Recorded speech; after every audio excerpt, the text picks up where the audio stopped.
I don't understand how that's supposed to work. Hey guys, welcome to Black Horse Aviation. This is the second side to my business. The first side you've already seen, the exotic car repair, Ferrari, Lamborghini, Maserati, so on and so forth. This side, we do maintenance on ex-military airplanes, T28s, T6, L29, so on and so forth. Along this next series, we're going to show you the restoration of a C-45 Beech 18. We're kind of halfway through the process currently, but you're going to get to see the installation of the wiring, cockpit, interior, wings going on, first engine runs, all the big fun things. Let me know what you guys want to see. Do you want to see, do you want to go flying with us? I'll put you in the cockpit. We'll put a GoPro in there. Do you want to see more maintenance stuff, how we do things? I'm happy to share all of that. This is what I really, really am passionate about. I love the exotic cars, but my heart is right here. So please let me know what you guys want to see. I'm more than happy to share it with you. Thanks again. We'll see you in the next episode.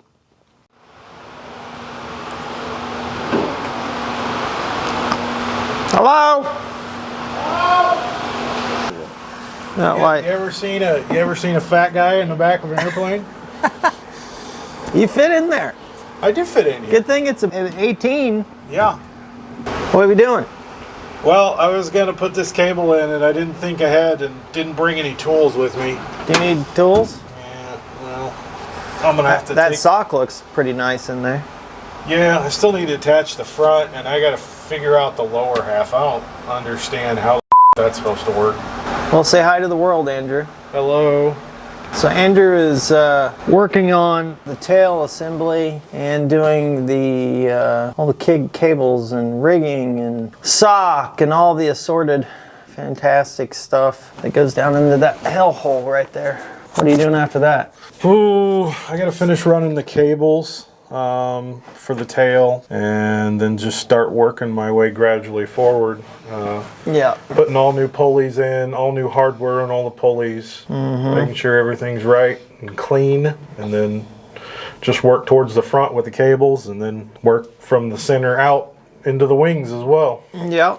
So when we painted this, it's actually really dirty and dusty now, but anyway, took it all the way down to nothing and stripped it. Have not done the floors yet. Those will all be new. And there's the cockpit all apart. Andrew's going to be putting a new panel in it. We've got all new plumbing and new cables for all of the controls. It already has I put the new engines on. Gosh, it's been a year or more at this point. Done by Tulsa Aircraft Engines, who is amazing. It's a C-45 Beech 18, same thing. Military designation was C-45. AT-11 would have had, this actually was an AT-11 originally. This whole nose from here forward would have been glass. And it was a bomber trainer during World War II. Here's the wings. Here's all of our parts. So this is that whole airplane in these boxes. We painted this, trying to think how long ago that's been. Anyway, it was stripped down to a bare airframe, built up from there. It does have the tail all on it, all new control surfaces, fresh covering. This is covered with material, so they're not, this is obviously aluminum, and this is fabric, which is very common in these days. Elevator's not on it. It's actually out right now getting re-covered. It was fresh covering, brand new old stock elevator, and unfortunately a mouse decided it wanted to live in my elevator, so that's no fun. But here's the new ailerons all covered. Up on top is the flap, and those are covered. This bulkhead right here this is just out of an airplane that Matt Yunkin hooked me up with. It has to have the coffin door, so I always loved this little door. So that bulkhead will go right here inside the airplane. So this back section right here will have the bulkhead and the, when you look in here, you'll see the coffin door. This is an escape door, so there's a big window that goes in there. It's painted. Andrew has pulled the fuel bladders out of these wings. This was an STC. It's an addition to, basically, from the factory. So we're gonna send those out. That's actually part of what I'm down here for today, is to get these bladders and get them made new. So we're replacing every single wire in this whole airplane. And before Andrew started working for me, we actually had all these made. I mean, we've Russ. So every bundles one over of here. these, and I'm blind, but every one of these has a number.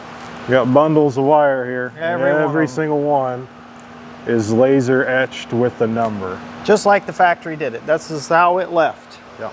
So he is literally replicating what some lady, because it would have been a woman building this, because all the guys would have been at war. So some girl, but they did it with a heat press or something. That wouldn't have been a laser. Yeah, a long time ago they used hot foil pressing. That's what it hot was. foil stamping. So they had to stamp that wire every I think 6 it's inches 6 inches is throughout standard. the whole freaking airplane. So some lady's job was just sitting there stamping that wire for 10 hours a day, you know, probably 5-6 days a week. So yeah, they're still obviously up in here. There's a lot of finish work that still needs to be gone through. All the battery cables and that need to be pulled out and rebuilt, replaced. The slide tubes. Yeah, all the slide tubes, I need to get those cleaned up. The chains, they all have to be cleaned, lubricated if possible. If they're worn, we'll have to replace them. Yep. So these flap dries need to be gone through. Once I get the bulk of the engine wiring done and get it up into the cabin, start routing wiring up to the cabin, then I'm going to go into avionics. I'm going to get the avionics wiring, get all the locations, racks built for everything, get a design for the panel, and then we're going to have a laser cut panel made. So we're trying to make it to Oshkosh. I say this every year. I bought this airplane and I was going to have it flying. Well, the first one, it's outside. I bought the first one, was going to have it flying by the time I was 40. I'm 45. So right on schedule. So this year, this one's going to Oshkosh, I hope. I hope. So my friends will quit making fun of me for not having this thing done yet. Anyway, that's our goal. By the way, Oshkosh, I said that like it's just some thing they should know, right? Oshkosh Air Venture's the biggest aviation event, air show in the world. They'll have somewhere around 800,000 people, 15,000 airplanes, something in those numbers, all in a week, all in an airport. It's the busiest airspace in the world. So last year, Andrew finished up the avionics to the Casa Jet, which there's only just a few of those flying. So I flew it up to Oshkosh, brought it home, immediately sold it. We got a date with Mosley, John Mosley. I don't want to finish painting this, so when we're done, we're gonna fly it to Mississippi, wherever Mosley's are, and they're gonna finish painting the wings and painting all the stuff that's not painted.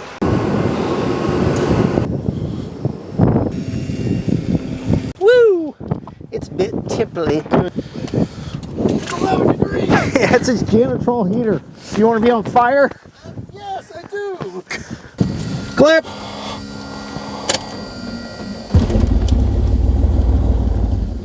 Oil pressure.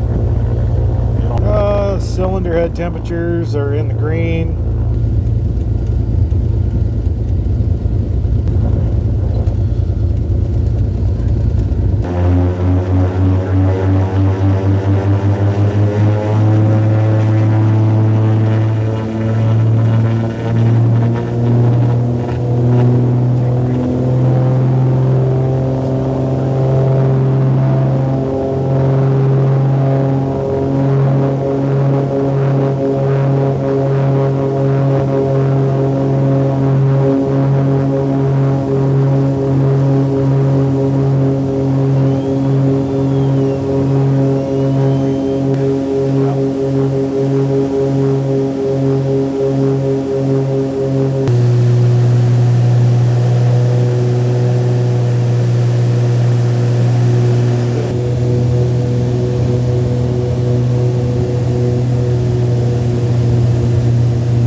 come out here one day after it warms up, and that's pretty much where it was right there. Okay.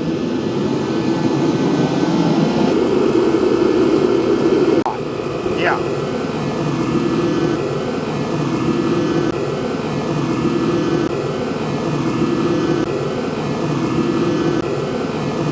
So here we are in the bigger shop. This is an S&J 4, T6 Texan, S&J, Harvard, Yale. Depends on what country you were in World War II, or if you're U.S. Air Corps, or whether you were in the Navy. In the Navy, they called it an S&J. So this was the advanced trainer for the pilots in World War II. We're pulling the engine off and doing a overhaul on that. This is a L-29. It's a Russian trainer. It's a jet, obviously. And then this is the North American T28 Trojan. This one's good to go. This one's good to go. That one's just getting an engine, and it's nothing wrong with the engine, it's just time. Last time that engine was done was 53 when the airframe was retired in the Navy. It had been top overhauled, which means they did the cylinders on the top. The penny says 1953. Yes, so in World War II, when they would overhaul the engine, they would put a penny in it with the date that the engine was overhauled. So this was the beginning of the jet trainers for the Russian Air Force. As Larry Saganek would say, it's archaic. It's very simple. It's closer to, probably closer to World War II, really. T28 was something that we used in the U.S. Air Force. This one's a 49 model. It's a really early airplane. After World War II, we weren't doing tailwheel airplanes anymore, or conventional airplanes. We're going to a tricycle gear type landing gear configuration because we were flying jets. North American, which is the company that built this, built the T6. They built the famous P-51 Mustang, B-25, a lot of the great airplanes actually of that whole era. So this was a trainer, and then they used them for counterinsurgency roles during Vietnam. Tell us what you guys want to see and what do you want us to talk about. And I am not the foremost, I don't know everything, right? I'm happy to share whatever we have and talk about anything you want. And ask Andrew questions. Andrew's IA. He's got lots of good information. And so yeah, we want to share this with everyone we can. So thanks for coming along and going for a short test flight. The Baron did okay. We got a manifold pressure that's acting a little weird. We got to look into that. Really did good. I mean, the attitude indicator worked like it's supposed to. It's really cold here today. It's, what is it? 13 degrees. If you see us shivering, it's because it's 13 degrees. We'll go do this again next week when it's not 13 degrees. Anyway, thanks guys for coming along, and yeah, we'll do more fun stuff next week.